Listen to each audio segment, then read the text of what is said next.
10 मुख्यमंत्री बनाने का दावा करने वाले जनसुराज के सूत्रधार प्रशांत किशोर बिहार में क्यों अंधे मुंह गिर गए? क्या उनके अपनों ने ही उनके साथ गद्दारी की या प्रशांत किशोर का अति आत्मविश्वास उन्हें ले डूबा, या फिर उनके खुद के रवैये ने उनकी लुटिया डुबो दी? आज के इस वीडियो में हम आपको विस्तार से बताएंगे, क्योंकि न्यूज हाट के पास सूत्रों के हवाले से जो खबर आई है उसे सुनकर आप निश्चित ही चौंक जाएंगे। नमस्कार, आप देख रहे हैं न्यूज हाट। मैं हूं अश्विनी सिंह। 1280 दिन और 6000 किलोमीटर पैदल चलकर पूरे बिहार को नापने का दावा करने वाले, बिहार में जनसुराज की सरकार बनाने का दावा करने वाले प्रशांत किशोर की पार्टी जनसुराज की लगभग 98% सीटों पर जमानत जब्त हो गई। बिहार विधानसभा की 243 सीटों में से 238 सीटों पर जनसुराज चुनाव लड़ी, जिसमें से 233 सीटों पर उनके उम्मीदवार अपनी जमानत तक नहीं बचा पाए। हमारे पास सूत्रों के हवाले से जो खबर आई है उसमें प्रशांत किशोर ने अपने 2 टीमों की अलग अलग मीटिंग बुलाई थी। हालांकि आज वह 9 बजे प्रेस वार्ता भी करने वाले हैं। उसमें क्या दलील देते हैं वो उस समय पता चलेगा, लेकिन उन्होंने जो बैठक बुलाई उसके बारे में मैं आपको बताता हूँ। एक बैठक उन्होंने एआई की बुलाई।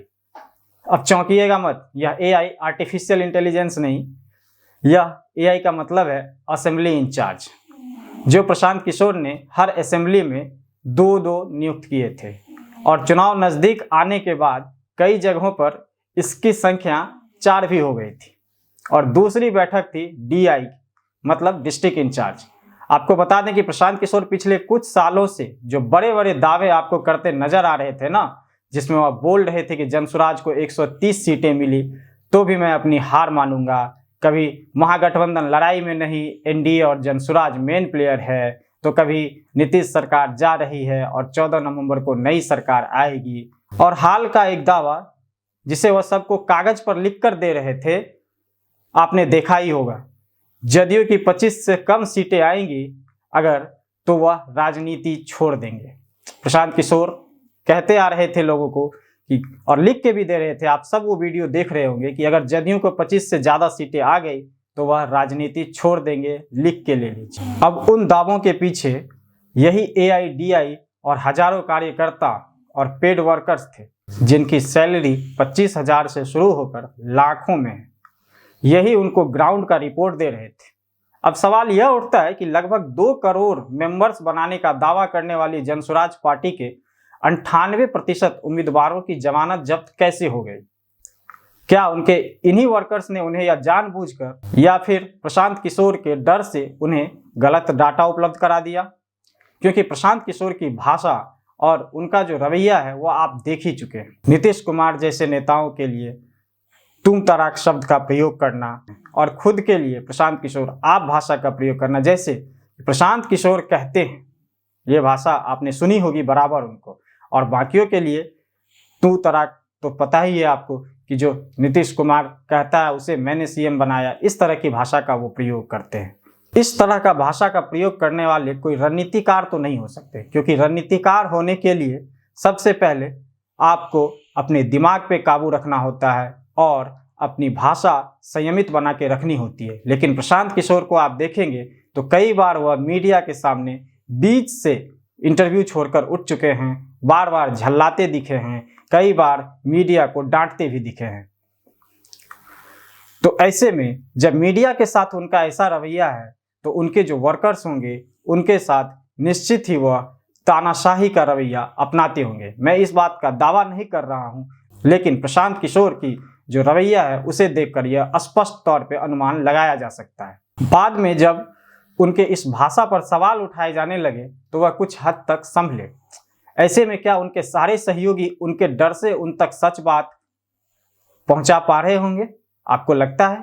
मुझे तो नहीं लगता है। उत्तर प्रदेश के देवरिया जिला के रहने वाले जनवादी विचारों के चर्चित क्रांतिकारी कवि गोरख पांडे, चूंकि मैं साहित्य में रुचि रखता हूँ इसीलिए मैं आपको उनकी कुछ पंक्तियां सुनाता हूँ जो प्रशांत किशोर पे बिल्कुल सटीक बैठती है। गोरख पांडे की जो पंक्तियां हैं वो इस प्रकार हैं। राजा बोला रात है, रानी बोली रात है, मंत्री बोला रात है, संतरी बोला रात है, और यह सुबह सुबह की बात है।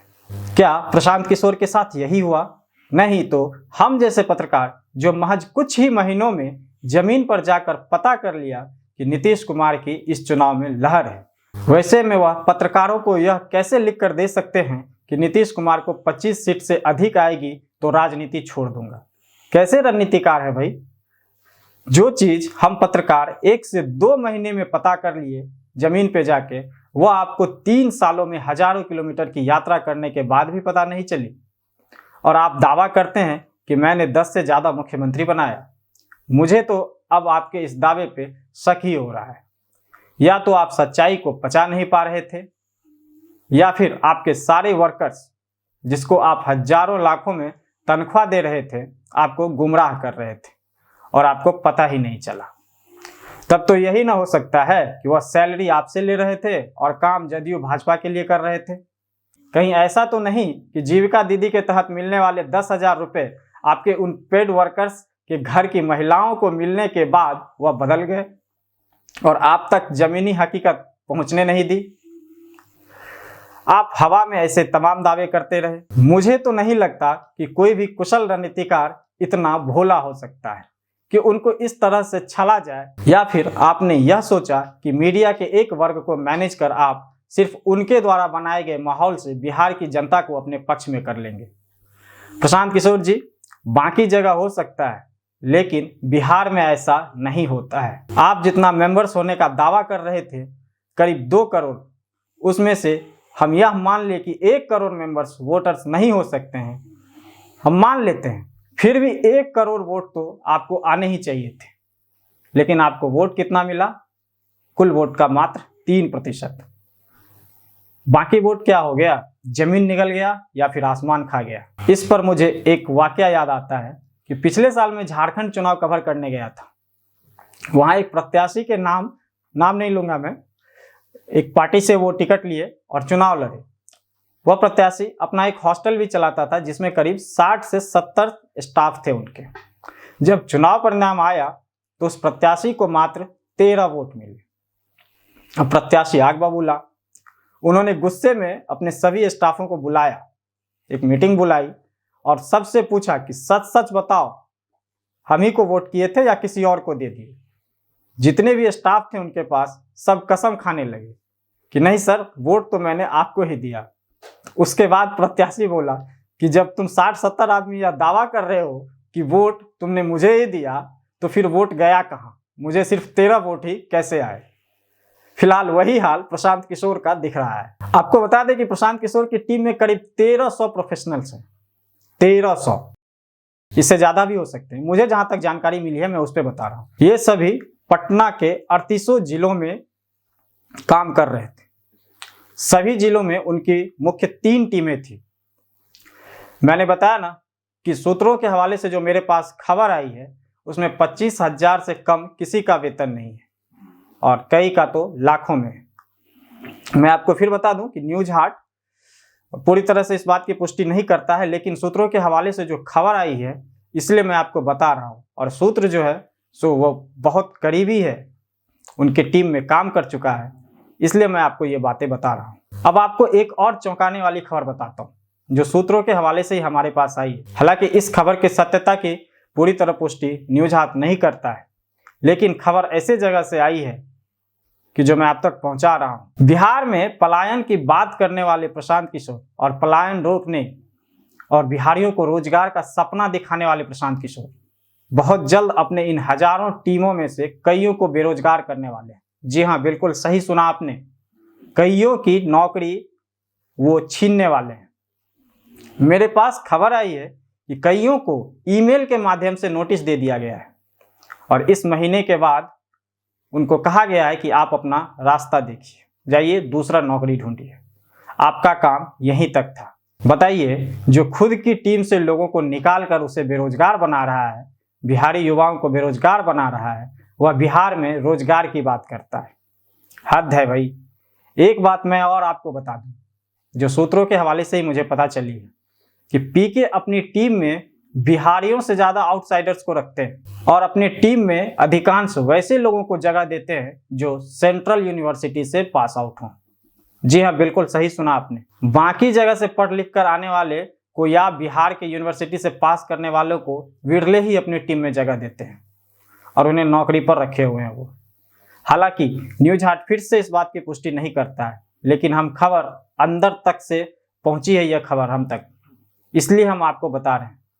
अब बताइए, जो अपनी टीमों में बिहारियों से ज़्यादा बाहरी को तरजीह देता है, वह बिहार के युवाओं से रोजगार की बात करता है। कितना हास्यास्पद है। मैं आपसे पूछता हूँ प्रशांत किशोर जी, क्या बिहारियों को आपने इतना बेवकूफ़ समझा है कि आप उन्हें रोजगार का सपना दिखा दें और जब खुद टीम में शामिल करने की बात हो तो बाहरी को तरजीह दे दें? अब आप समझ गए होंगे कि प्रशांत किशोर जी क्यों बिहार की जनता ने आपको बुरी तरह से नकारा। अब मैं आपको कुछ सीट के बारे में बताता हूँ जो प्रशांत किशोर बिहार में सरकार बनाने की बात करते थे। उनके अपने गृह जिला रोहतास, उसमें 7 विधानसभा सीटें हैं। उनके अपने जिले की सभी सीटों पर भी अब उनकी जो पार्टी है वो जमानत नहीं बचा पाई। उनकी अपनी विधानसभा करहगढ़ में पार्टी को सिर्फ 7.42% वोट आया, जहां से उनके उम्मीदवार भोजपुरी गायक रितेश पांडे खड़े थे। चुनाव के नजदीक आने के बाद उनको कुछ सत्य का ज्ञान हुआ होगा तो वह अर्श फर्श की बात करने लगे, नहीं तो पहले तो सरकार बनाने की ही बात करते थे।